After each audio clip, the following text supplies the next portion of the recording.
Իդեպ 5-րդ օրն անընդմեջ Ադրբեջանի պաշտպանության նախարարությունը պատեղեկատվություններ է տարածում, թե Հայաստանի զինված ուժերը կրակ են բացում ադրբեջանական դիրքերի ուղղությամբ։ Տարբեր մեկնաբանություններ կան, թե ինչու են ադրբեջանական կողմից նման հայտարարություններ հնչում։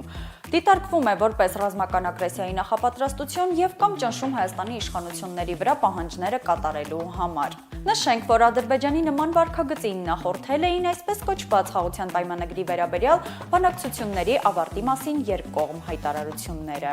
Տեղեկություններ են շրջանառվում նաև, որ Ադրբեջանը զորքեր է տեղակայում սահմանին, ինչպես նաև իրականացնում է զորահավաք։ Այս ամենի ֆոնին Հայաստանի ԱԳՆ-ն հայտարարում է հնարավոր ագրեսիային դիմակայելու մասին։ Մեկ օր անց մարտի 20-ին Հայաստանի անվտանգության խորհրդի քարտուղարը հայտարարում է, որ ՊՆ-ն ունի հստակ հանձնարարական պաշտպանելու Հայաստանի Հանրապետությունը Ադրբեջանի հնարավոր հարձակման դեպքում։ Ստացվեց հայտարարել են խաղաղության պայմանագրի ավարտուն տեքստի մասին, բայց խոսույթը միմիայն պատերազմի է։